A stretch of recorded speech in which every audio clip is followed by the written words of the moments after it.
Hi everyone, welcome to VidaPod episode number 4. We have a special guest with us today, and he's going to entertain us with so many new things that have been coming up in the world of mental health, and we are going to discover a few things that have always been in our minds, especially in mine, and we've got some questions that have been catered towards mental health.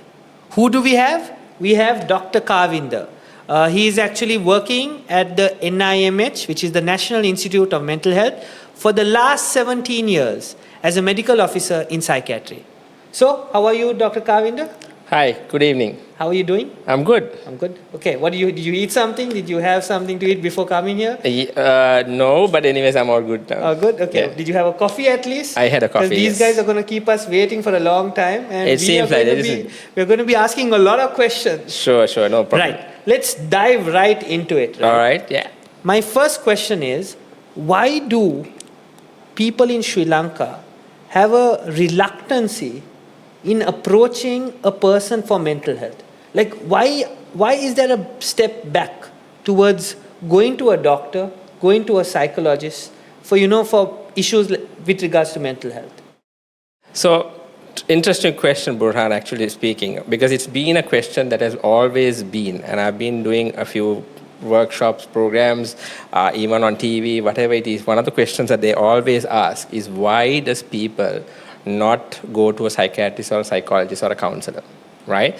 But the issue is that people tend to now, of course, if you get a chest pain, right, you would go to a doctor. Correct. If you get breathing difficulty, you start getting some, feeling that dizziness or, joints, aches and pains, anything, you go to a doctor, right? You would go to a physician, you would go to a cardiologist, you would go to whoever, a general physician, anybody, they'll go to a doctor, right? But would you do the same thing if you are going through anything related to the brain? What people don't understand is the brain is also another organ in our systems, right? Like the heart can get weak, okay? The lungs can get weak. The kidneys can fail. All those things are also another organs in our body. So the brain is also another organ, and it can also get into a situation where it can get ill. Right? It can have problems with their neurons. It can have problems with its, neurochemicals. Okay? So when the brain gets ill, you will get into a situation where you will have problems in your thought. You will have problems in your behavior. You will have problems the way you talk. Okay? So when that happens, people are very reluctant because there's a stigma. Okay? Years and years and years, mental health and psychiatry and psychiatric patients have always been stigmatized. For years, it's always been a situation where people would, if they find that a person is having mental illness, or if they have been categorized or diagnosed as having a psychiatric illness, they would be segregated from society. Or they would be in this situation where if people know that they're taking medication, they'll be not wanting to be their friends. Or they don't want to be getting married to them, or even they won't give a job even, right? It's been that point for years, 10, 15, 20, 50 odd years. But it's come to a little bit better now because people are tending to kind of understand that psychiatry and mental illness and taking care of your mental health is important, right? So because of that, now at least more than before, and because of all these podcasts and awareness and all these things that we are doing, so many psychologists are doing, programs and awareness and all those things. There are psychiatrists who are talking on TV and everything, and they are giving some awareness to people, right? So the stigma is coming down. It's no better yet, but it's better than what it was 10 years ago. But the reason why people don't want to go is the stigma is one problem, and they don't want to be segregated or, categorized or diagnosed or saying that you have a mental illness. So because of that, they don't they don't think that they have a problem. First thing is also they don't believe that they have a problem, right? Because they don't really realize, because the brain can't really understand sometimes they have a problem. Their behavior might be wrong, but society is the one who's telling that the behavior is wrong, or the families are the ones who are telling you're being different. You're not talking, you're not in a mood, you're getting angry a lot, right? But they don't understand that. For them, it's normal. Okay. Yeah, for them it's like normal, and for them they're like, I'm okay, I have no problem like that, because the brain has difficulty understanding that they have a problem. So because of that, obviously they will not be understanding, and they won't go to treatment or go to a psychiatrist or a psychologist. But now it's a little bit better, and it's changing. I think the dynamics is changing more and more, I think, years down the line. Okay. So basically you're saying that firstly, they do not know that they have a psychiatric illness, or they do not want to accept that they have a psychiatric illness, therefore they're not going. Exactly. Imagine that there are people who are well aware that, oh, there's something wrong with me.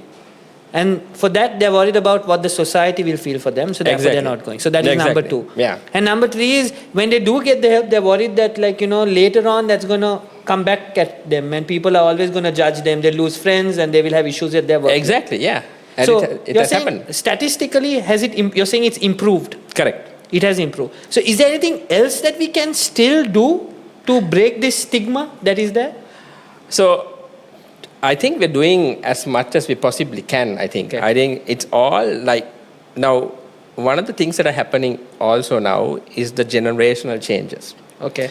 Okay, the current generation, the younger generation, the people born after 90s, Okay. they are now realizing that they need help.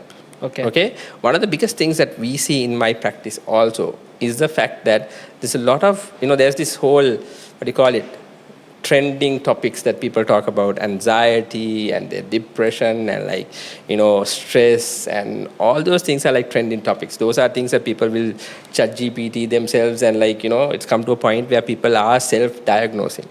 Okay, so when they're self-diagnosing themselves, so they are now realizing that they have problems. Now people are much more understanding of their mental health. Okay. And there's so much of awareness that is happening. There's so much on TikTok, so much on YouTube, so much on Instagram.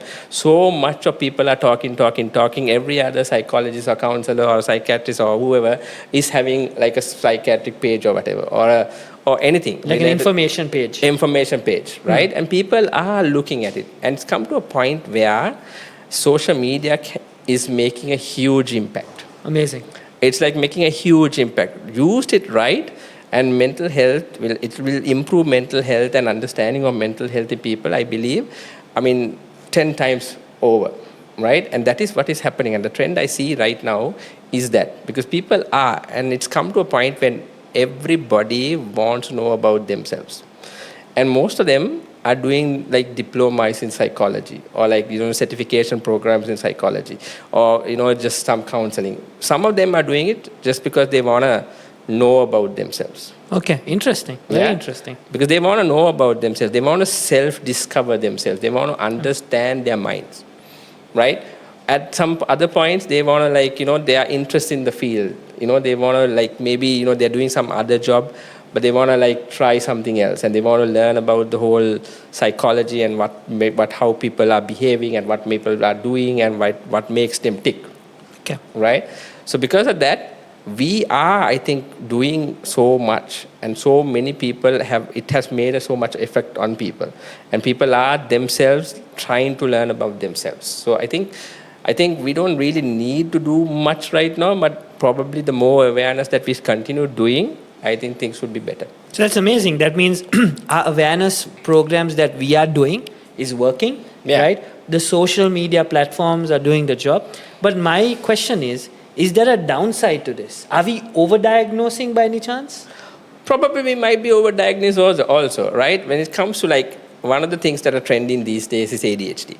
Okay. Right. Okay. Right?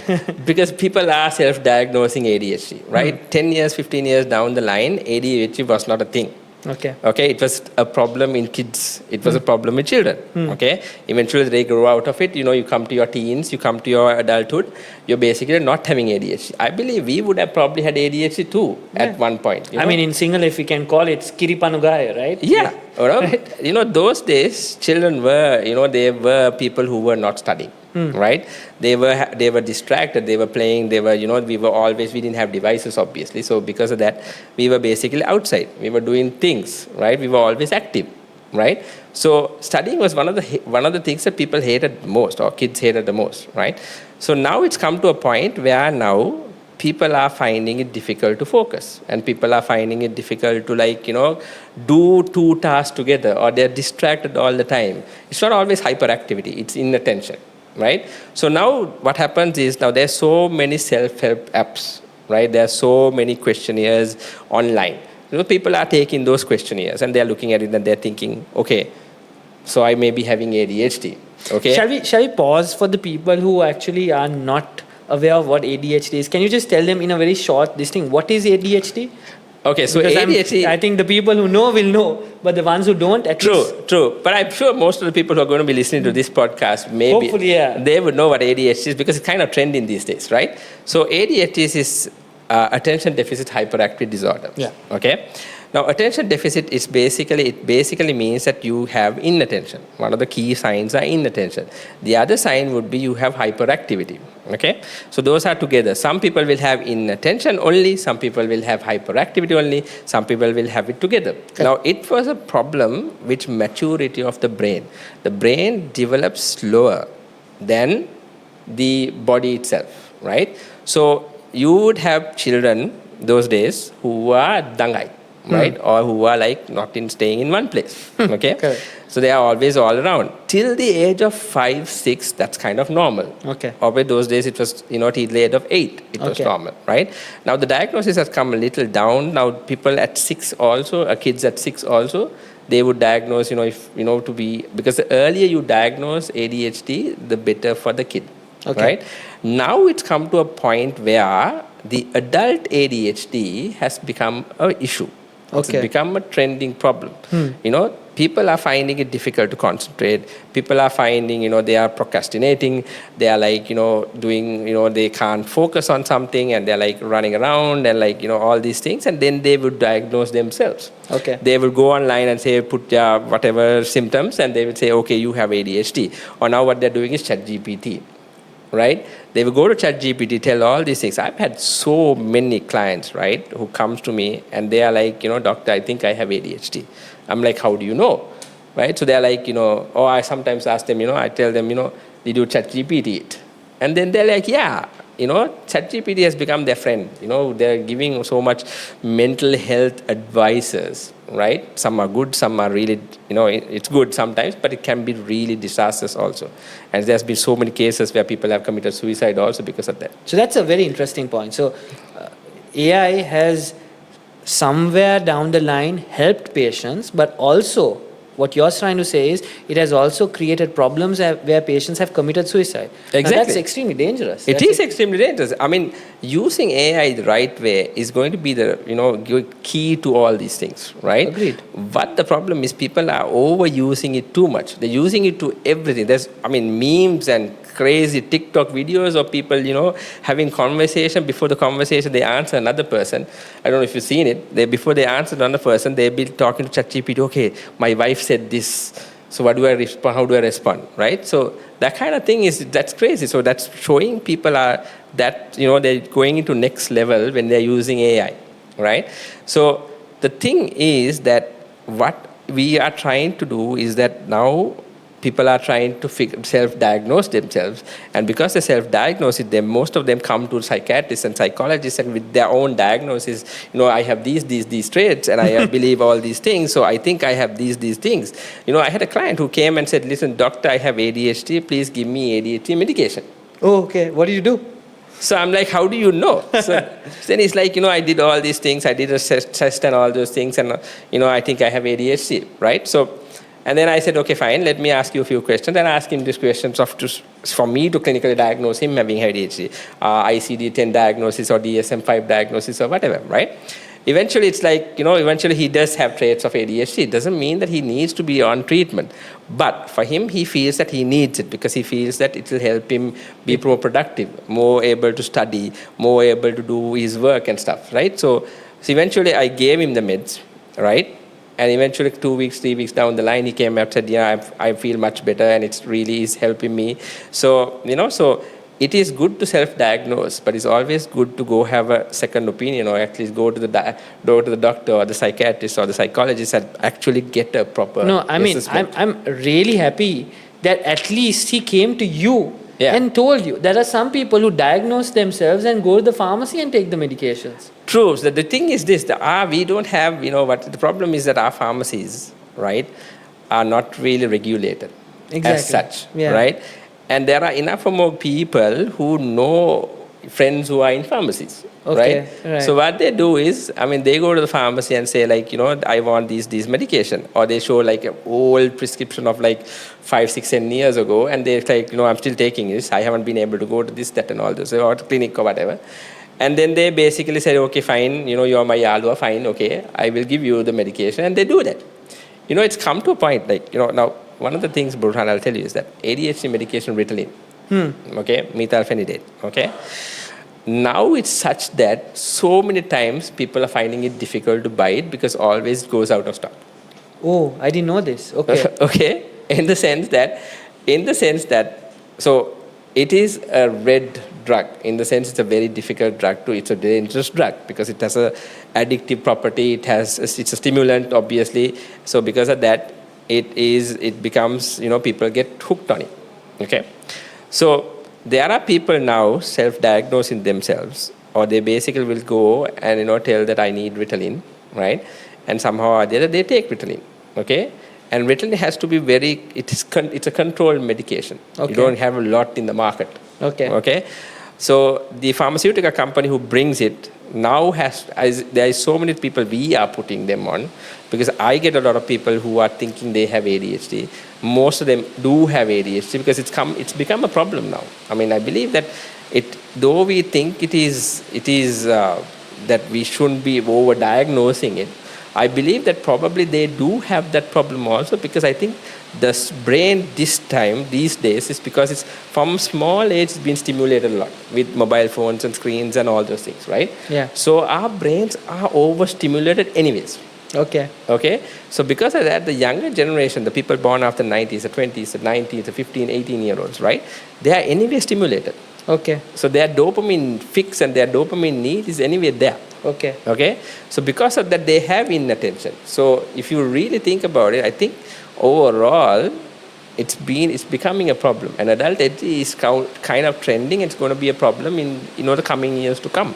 Okay, so then we will need more methylphenidate. Correct. We are going to have a big issue. And it is an issue. It's become a huge issue. So just for my information, can a person be on methylphenidate for the rest of their life? Not really. The idea of using methylphenidate is to use it whenever necessary. Okay.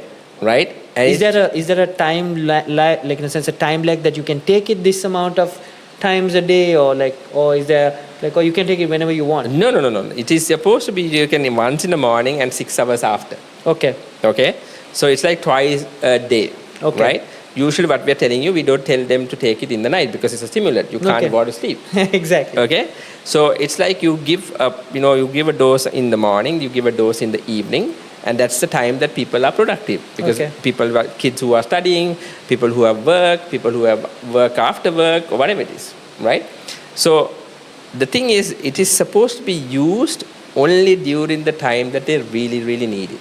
For example, if you're sitting for an exam, for example, for the 2 or 3 years that you're doing university life, okay, right? What we have to do is, after that, we need to figure out, because the brain, I told you, is a maturity problem. Yeah. Okay. So the brain eventually matures with age, and we are stimulating it, obviously. So it's going to mature. So once you go into 25, 26 years, 27 years, automatically once you finish your university years, and once you start your work and all those things, you don't really need methylphenidate. You don't need, because automatically the brain will stimulate itself. And probably it is to be used whenever necessary. Okay. And that is how you use it. I mean, back in the days when I was in medical school, we used coffee as a thing that stimulated it. But I think now it has come to a very extreme point where extreme point of using all these, these energy drinks and all those things. Stimulants and all of that. Yeah. Amazing. And I know that ADHD has always been a topic, but I do want to cover a lot of other areas as well. Right. So I want to jump into something where I've always wondered that people know anxiety, like the way you said, anxiety, stress, depression. Now ADHD, right? What are the other things that people, like you said, people don't know that there is a problem. What are the other areas where a person needs to wonder, okay, there's something wrong? I mean, are there any like things that you would tell your patients? These things are there, you need to meet me. These things are there, you need to meet a psychologist. Right. Are there any particular things, tips that you can give our viewers who are actually watching us today? Yeah, so one of the things that I always tell, right, and I do this a lot, okay, and in programs and workshops and things like that I've done, okay, every time I start a program or I start anything, the first question I ask the audience, whether it's online, whether it is physical, the first question I ask them is that, when did you get angry last? Okay. Okay? Or I ask them other way around, I'll be asking them, did you get angry today? Or did you get angry yesterday? Yeah. Or did you get angry this week? So people will lift their hands up, I got angry today, I got angry yesterday. If you look at like a group of 50 or 60 people, if you have a physical workshop, half the people would say that they got angry within the week. Okay. Okay? So anger is one of the first signs that to say that there is something wrong with your head. Amazing. Okay. Okay? Right? The second thing I would ask is that, when was the last time you felt sad? Right? Because being happy is always obvious, right? But most people today and they have anger and sadness as their common moods. Okay. Okay? If a person has anger and sadness in their moods, that means more or less that there's something wrong, they're thinking of something, and there's something is affecting their head. Okay. Or something there into their minds. The other sign would be, is that the lack of sleep. Oh, okay. Okay? Sleep is the first thing that goes when you are having anything stress related. Okay? All of us should be able to sleep. And sleep is one of the most important things when it comes to the brain. Because that's where, when you sleep, that's where the brain refreshes itself. It regenerates itself. It's when it starts doing everything. Correct. Okay? So if a person can't sleep, 99.99% of the time, it's because they're thinking of something. Okay. And it's affecting them. Okay. Right? Of course, it doesn't mean that, people who are studying in the middle of the night, they sleep till, they sleep at 2, 3 in the morning. That's their normal routine. Yeah. I'm not talking about those guys. I'm talking about the people who go to bed at 9, 10, whatever time, and then they can't sleep. They're tossing and turning till like 2 in the morning, and they get up in the morning and they feel not refreshed. Right? So sleep is one of the first signs. If a person doesn't sleep, then that means there's a problem. Okay? Second thing is how your appetite is. If you can't eat, or if you are eating too much, right? So those are signs to suggest that you are having maybe anxiety, maybe going through stress, maybe going through, maybe you're going into a depressive phase, right? Then obviously there will be other signs of like, they will feel less motivated, they will have less energy, they will get frequently angry, they will have frequently crying spells, right? Then obviously you're going through this situation of having anxiety or depression or whatever. You're starting at anxiety and then you go into depression, right? Or there is obviously the psychotic side of things. Yeah. Right? Those are like the neurotic side of things. There's the psychotic side of things where you start hearing voices. When you become more paranoid about or suspicious about things around you, you start thinking about other people, and you feel that they are not up to no good, conspiring, not up to no good, or they believe that they have these special powers or whatever it is, right? Or they have person who is like, say for example, there's a kid who is 18, 19, right? He basically was a good student, right? Suddenly out of the blue, he just suddenly stops talking. He suddenly becomes isolated. He suddenly stops, taking a bath, doing anything, being on his own, in his room, talking to himself, right, laughing to himself, or running around like a crazy person, right? So that means there is something wrong. That could be suggestive of that there is a starting of a mental illness, like a severe mental illness like schizophrenia. Okay? So the thing is this, what happens in mental illnesses is that you have two types, the psychotic and the neurotic. Yeah? So what happens is that nobody comes to you telling you, I have these problems. They don't go to a psychiatrist saying, doctor, I have all these problems. They don't go to a psychologist telling I have all these problems. Okay? It's a family that sees that there's a difference. Or it's a society that sees that this guy is different. So that's when they bring, and especially in Angoda, they will bring Someone And, else will bring someone the else patient. someone else will bring them and put them there. Okay. Okay, but the neurotic ones, like the people who have OCD, people who have obsessions, they have compulsions of hand washing, they have security issues, like they're checking behaviors, or like they are very hyper clean, right? Now those guys will go undetected, right, unless and until it becomes a problem. It Right? affects their normal life. It affects their normal life, or it affects their family, or it affects the society. So if that happens, obviously, then you have to treat it. That's how you treat mental illness. If you are not a problem to society, and if you're not a problem to families, and if you are not a problem to yourself, if you have been able to adapt to anything, that all these things, and you don't show that in society or anywhere around, you will not be diagnosed. Right? So that is how mental illnesses work. No, very nice. It was very, very insightful how you properly categorize the whole neurotic and the psychotic component. And it's amazing because it's very important that some of the symptoms that you mentioned, most of those patients think that there's a physical component, like not Correct. sleeping. I mean, everyone's talking about magnesium, right? Low magnesium. So, I mean, it's very nice to know that if it still doesn't work, you definitely need to meet someone. Yeah. I've wanted to always ask this thing where I've heard so many people talk about when they take a population, they say all of the people in the population fit a spectrum. Like they fit a particular spectrum of a particular psychiatric illness. Is it true? Well, I would say it's kind of true in some sense, right? Okay. What the global population and what mental illness or whatever it is, any population, 1% of the population will have a psychiatric problem. Okay. Okay, so you take any city in Colombo or in the whole country, 1% of that population will have mental problems. They will have either severe mental problems like psychotic problems, or they will have some neurotic problems. No, what I mean to say is, like, for example, you and me, if a psychiatrist comes and talks to us, he'll be like, yeah, you fit in this particular category, you fit in this category. Apparently, that's what I have heard people say. Like famous psychiatrists, famous people who are doing research on mental health, they've said that every particular individual fits a spectrum. You might have this particular disorder. He's not giving you a diagnosis. True. That is true. So what is important is that none of us are 100%. Okay? When it comes to mental health and when it comes to mental illnesses, we have two types. We have the personality issues, and then we have the mental issues. Okay? All of us have different personalities, right? And all of us have different ways of thinking. Okay? So if you take a person and you take it to a psychiatrist, sometimes they might diagnose you having this certain personality, certain disorder. You might be having maybe you have anxiety, you have probably bipolar tendencies, or whatever it is, they will say that.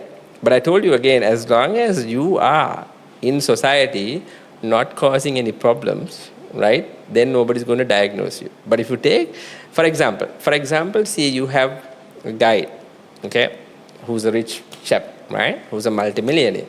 He starts doing crazy stuff, not crazy stuff. He starts doing things like buying a helicopter, buying a jet plane, buying so many lavish things, and he shopping, goes all over the world, doing all those things. No problem, you won't be diagnosed, right? For example, if a man who's in the middle class, or if a person who's in lower class starts doing those things, taking loans and doing so many other things, and spending money, buying jewelry, buying things and all those things, that becomes a problem. Okay. Now that guy, this rich guy, will not be taken to a psychiatrist. Right? Because he has the money. But the poor guy will be taken to a psychiatrist and say, these guys doing this thing. The psychiatrist will look at it and say, okay, ICD-10 guideline suggestive of mania, right? And you give him lithium or whatever, mood stabilizer and antipsychotics, and he gets better. And he stops doing those behaviors. Right? So the thing is this, or anybody goes to any psychiatrist, psychologist, they will diagnose something or the other. You will have something. You are not perfect. Right? You will have something or the other. It's the fact that we live in society in a normal sense, right? And people call it normal. What is normal? There's nothing normal, right? Normal is because normal is defined in society. Society defines normal. Yeah. Society defines normal. Except for blood tests that we actually have some objective Correct. thing. We don't have anything like that. Yeah. Agreed. Yeah. So it's society, according to society, if you're normal, then you are fine. But if society thinks that you're not normal, then you have a problem. Isn't that bad? It is bad. It's come to it was there was a time in this country, right, where people would be taking them to psychiatrists and telling them various crazy things. Psychiatrists will take money and diagnose them having problems and institutionalize them. Okay, this is back in the days. Back in the days, I'm talking 70s, 60s, 70s. So this is just that, okay. So there was another gain. There was another incentive for doing so. Yes, there was an incentive. People would come, and Angola has more than 250 odd people who have been just put there because the families have dumped them, right? Some of them are actually psychotic. Some of them are still not better, but some of them they are able to go home, but there's nobody to take them home, because sometimes those days what has happened was that there was this whole situation where people would come, dump them, give false documentation, false ID cards, dump them. Psychiatrists would look at it. Okay, he's not coming, nobody's coming. Put them in that discharge board, right? So now the government is managing those people till their deaths. Okay, so is it still happening right now? How many patients do we have right now at the NIMH with 900 plus. Patients who are just there? No, we have 900 total, but total we have about, so NIMH has about 250 odd male patients, right, who are long-standing, right? There's something called Unit 2, where now I think there's 300 odd female patients. Okay. When I first started, it was 900 odd female patients. So 900 female patients that are just there and no one's coming to take responsibility. Exactly. Oh, that's really sad. Yeah, and the government had to spend expenditure to make sure that they are looked after. Amazing, man. Yeah. Sometimes, people say so much, and I mean, the amount of things that our healthcare system is doing is just true. Amazing. Yeah, It's that's just what amazing. people don't understand. The amount of money that we spend on looking after people and for healthcare is just crazy, and people take it for granted. Man, okay, amazing. Right, we need to go on, and I have a few other questions. You brought in the concept of a psychiatrist. Now, you realize, like the things that you mentioned, you realize that there is something wrong. Now, this big question I've always had, do I go to a doctor or do I go to a psychologist? How can you answer this? And a lot of people think that first you need to go to a psychiatrist, then only you can come to a psychologist. And sometimes they say that you go to a psychiatrist, the psychiatrist will never refer you to a psychologist. Whereas if you go to a psychologist, the psychologist will refer you to a psychiatrist. Now, how do you answer this? So the problem, Burhan, is you're putting me in a very difficult situation. I'm really You're putting me in a very difficult situation. You know why? You know why you are putting me in a difficult situation? Is the fact that, right, now, answering this question, okay, I'm going to get a lot of backlash. Okay, right? But say it very diplomatically, like in That's a sense. what I'm going to do. Yeah. That is what I'm going to do, because it's going to take a lot of backlash from whatever party. Maybe the psychiatrist, maybe the psychologist. I might take a backlash from somebody, right? But so for me to explain this in some sense, right? So there are different types of categories. Okay. You have the counselors, then you have the psychologists, then you have the psychiatrist. Okay. Okay. Now the counselors are people who have a degree in counseling, and they are just talking people. They're supposed to just talk to a person and understand themselves and understand, okay, their job is to say, okay, there is a problem. Okay. But they can't diagnose. Okay. Okay? But they feel that there is something, there's something wrong in their mental health. Okay? So they should ideally refer. They can do it two ways. They can refer to a psychiatrist or they can refer it to a psychologist. Okay. So that's what a counselor does. Okay. That's what a counselor does, right? Now the psychologist, there's two types. So there's the clinical psychologist and then there's the applied and the normal psychologist, right? Now if he goes to a normal psychologist, the psychologist will see, again, he or she can't diagnose, right? She has to send to a clinical psychologist or a psychiatrist to be diagnosed. right? So this client ideally has to go from the counselor to the psychologist, to the clinical psychologist, or to the psychiatrist. Because Right. the diagnosis can only be made by a clinical psychologist or a psychiatrist. Correct. Okay. Because they are the only ones who are trained in the psychiatric side of things. Okay. Okay? So how it should really work, and maybe it happens in the West, right? We still haven't really incepted that. Of course, there is a few psychiatrists who have psychologists on board. In the sense, they have their own psychologist friend or colleague or whoever that they refer to, right? But some of the psychiatrists don't believe in that concept also. That's why I'm saying I'm going to get a backlash if people listen to this, and some of the psychiatrists will kill me. I'm sorry. Right? No, but then basically But- it makes a lot of sense that you're Correct. saying that the only person who's allowed to make a diagnosis is a psychiatrist or a clinical psychologist. Correct. So I mean, and then the rest is according to how the psychiatrist or clinical psychologist feels fit. Exactly. Right? Okay. So the ideal situation should be a correlation, coordination, or collaboration. A simultaneous. collaboration between the psychologist and the psychiatrist. Because that way, the client gets a holistic approach. Right? Because what it happens right now these days, okay, is that most clients are complex, when it comes to their mental health. Okay? They have their personality issues, and then they have their mental issues, right? For a guy who is having depression, Yeah. okay? Now, depression is a very simple diagnosis. You go to a psychiatrist, you say, okay, you have depression, you have these symptoms, so you have depression or anxiety, take these meds, 5 minutes down the line, finish, go, come back, right? But then most people are happy to do that because they want that, because most people don't want to work on themselves. Okay. Okay? If they go to a psychologist saying that they're having depression, right, with all the symptoms, the psychologist will look at it and say, okay, you have these personality issues. And you have this, you are overthinker. You're very oversensitive. You have overanalysis problems, right? Yeah. You have difficulty emotionally regulating yourself. Yeah. Right? So because of those things, they will say, okay, you do therapy. We'll do some therapy. We'll do some counseling. We'll take some actions. Learn to believe in yourself. Do some, personality development. Mindfulness, meditation. All of those things. All those types, right? And then you take care of your well-being. You grow as a person, right? Eventually it becomes good for your brain, because eventually it will give you neuroplasticity also, right? As you grow as a person. So ideally, what I would say, Burhan, is that for a client, whoever is feeling that they have a problem, they should ideally go to, if they want, they can go to a psychiatrist and get the meds and finish it off. Or they should be able to just go to a psychologist, and the psychologist should realize, okay, this guy is having depression. I can't manage his depression without meds. So please refer him to a psychiatrist to say that, please help with, doing all these things. I will do the therapy, you do the meds, and it has a holistic approach for the guy.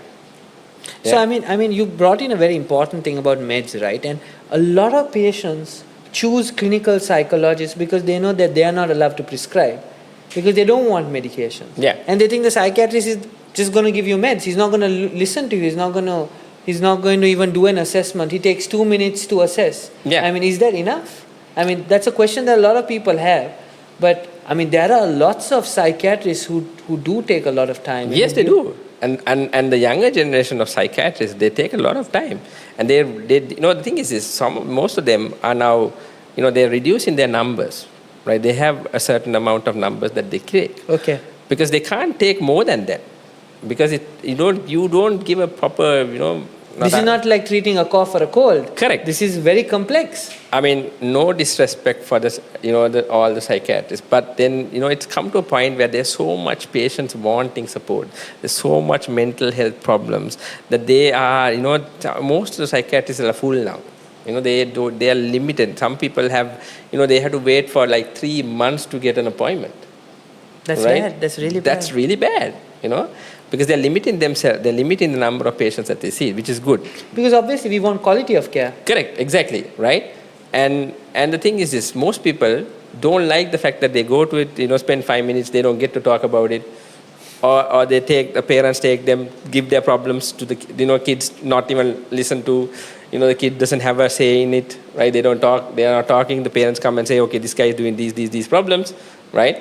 And then okay, he has this, you take this medication. So the parents take charge of the giving medication, and his problem is not sorted, right? And he's angry, he's more angry. Gets more angry, obviously. No one's listening to him, yeah. Yeah, no one's listening to him, right? So it has to be a joint effort. It has to be a combination of things, right? It has to be a collaboration. I mean, when people are going to listen to this podcast, we are going to get, royally, they're going to have so much comments about this. But I believe that a collaborative effect and a holistic approach towards patients and clients should be the way to go.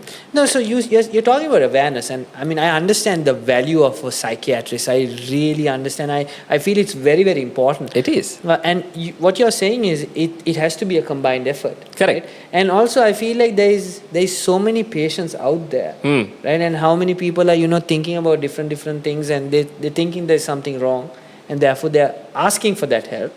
I feel like there's enough of patients out there, and I feel like I think it is a very good thing if we can come to that. Yeah. But you did say that statistically more people are going towards yes it. So don't you think that we are moving towards this sort of regime where both are working together? Yeah, we are. Also, I should add, Burhan, one thing I should add is that if you have a psychotic illness, like for example, if you have schizophrenia, if you have bipolar, if you have like manic episode, then going to a psychologist or a counselor is no point. Yeah. So basically, the psychotic component has to be dealt with a psychiatrist. Psychotic component has to be dealt with a psychiatrist. Okay? What sometimes psychologists try to do is they try to it helps certain ways, but they try to help people with hallucinations. They try to help do some therapy for hallucinations, which really doesn't really help sometimes. It helps partially, I would say. But if you have a guy with hallucinations, right, it's better to get a psychiatrist to see and make sure that it gets reduced, right? Because if you have a psychotic things, doing therapy, doing counseling doesn't really help, right? It's always best to figure out when referral is important, because referral is one of the most important things. Right? And so there should be a collaboration. And the answer to your question was that we are going towards it. Yes, we are going to it, because the young psychiatrist and the young psychologist, and it's coming to a point where people are now understanding each other, and they are collaboration. And I collaborate a lot with a lot of psychologists, right? Psychologists send to me, I send to them. There's a lot of collaboration happening, right? It's happening in a very sporadic areas. It's not like a whole. It's not like a law kind of thing, right? But it's happening, and I think eventually down the line, probably 10 years down the line, things would get improved probably. And let's hope it does. Because at the end of the day, the benefit will be for the community, and it will help people develop themselves. And I think it's amazing, and it's amazing that you're even willing to voice that out, because everyone's a little afraid in saying what is right, and I think the facts are facts. Correct, yes. And as long as the patients are benefiting, right, I think that's the most important thing. That's why we've taken the oath. That's why we've taken the Hippocratic Oath, to help patients in whatever sense that is possible. I do understand that there are a lot of people who pretend to, I'm talking about people who have learned very little, and they're trying to help patients out, but it's very important that there should be a system. Yeah, there should be a system. There should be a system. There is no control. There is a lot of psychological associations. Yes, we do have a psychological association, but not a lot of people are, not a lot of psychologists are in it in the first place, right? And in the second place, there's so many people who are doing psychology for just understanding. And they do diplomas, and they do, small certification programs, and they do like HNDs and things like that. And they believe that they're like a psychologist. Okay, right. Or a counselor. And they open their own practice and advertise on themselves, and people go to them. Okay? So the thing is, how good they are, we don't know. Right? So in any field, in any medical specialty, that is going to be a problem also, right? Because people are going to be practicing, and people are going to go to people, and whether they are going to get the right help, whether their mental health is looked into, is going to be another question that people are going to have, or we as psychiatrists or psychologists or whoever who are actually qualified should take the initiative to make sure that those kind of things don't happen. Because the thing is, there's no regulatory properly, and nobody's really regulating anything right now. That's another problem. It is another problem. I mean, we know that people need help. Correct. But going to those kind of people, I think, could be a complete problem. And I think so whoever is advertising, it's always best to check up on that person, and that is what most people are doing right now. Okay. The thing is being in a social media presence is good, right? And most people are googling. They're googling whoever. Like, for example, for me, a lot of people will be referring people to me, like psychologists and friends and everybody who knows that I'm in mental health and doing psychiatry and things like that. People will be referring people to me. But I had so many clients who have Googled me, because from the referral, they will Google you. And if you have a social presence and they see how many workshops you've done, and they go to your Facebook, they go to your Instagram, they go to your LinkedIn, they check up all the videos that you've done. I mean, this might be now a video eventually, right? So basically, they would get that sort of confidence that this person is someone who is genuine. And yes, and they look at a lot of reviews. And if you have good reviews, then the chances are most likely that they come to you. That's right? great. That's great. Because the reviews are important, and most people are now into a situation where they are looking at reviews when it comes to anything. Yeah. Hotels, restaurants, whatever it is. And we give reviews ourselves. Yeah. It's a good thing. And general practitioners, okay, he's the best general practitioner, whatever it is. Yeah. So it's like whoever is needing support, there is enough and more support in Sri Lanka. There's enough and more support available, right? But make sure that you at least look at the qualification, look at the person who's doing it, and do a little bit of research, background research about how good he is, and then decide whether that's the person for you. All right. It's amazing that you've given us an insight on everything. I think our time is up. Okay. I've already got the notification that it's this amount of time, and doctor, you gotta wind this up. Anyway, it was really, really a great pleasure to be hosting Vida Pod episode number 4 with you. We got a lot to learn, but if there is one thing that you could tell the community with regards to mental health, what would it be? So something that is very dear to you and you would like to, share it out. So one of the things I've always tell people, right, is that mental health is as important as physical health, right? What people don't understand is that we look at our physical health. Of course, we sometimes don't look at our physical health at all. Nobody's really exercising, nobody's eating well, nobody's sleeping well, nobody's doing any of those things. So if you're looking at your physical health, mental health is more important than physical health. Because if the brain is not working, everything else in your body can be working. You can see, you can hear, you can do whatever, but you will not know what is happening. Right? So the brain is the most important organ that we should look after, and one of the most important things is that mental health is the most important. And this month is our men's mental health. Yeah, it was yesterday. Yeah, right. It was yesterday. Okay, was International Men's Day. International Men's Day, right? Yes. So the thing is all of us should take care of our mental health.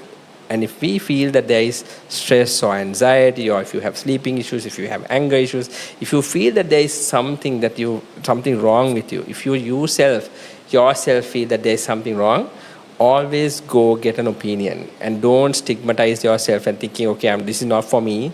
It's for anybody. So don't toughen it out. That male masculinity trait, just take it off. Just be vulnerable and be open and just speak to someone. The thing is this, as men, what have we always told, right, is that we are supposed to not show emotions.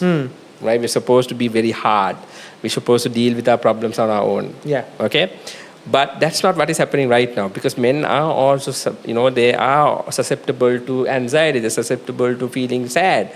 Okay? It doesn't always be that we are strong enough to do it. So any of us, if we feel that we need help and we need to talk to somebody, always talk to somebody. There's enough and more people to talk to. There's enough and more psychologists, counselors, psychiatrists, enough and more people who would give you the support. And even NIMH has 1926, where it's 24 hours, 365. 1926. Yeah, okay. 1926 NIMH, 24 hours, 365 days. You can call. There's specialized nurses, doctors who are there to support, right? Amazing. Anything you can talk to them, right? And then you can figure yourself out. And if you really, really need help, always take that help. And don't be afraid to do it. So, I think it's a wrap, but before we end, a few things that I would like to, just rephrase what Dr. Kavinda said.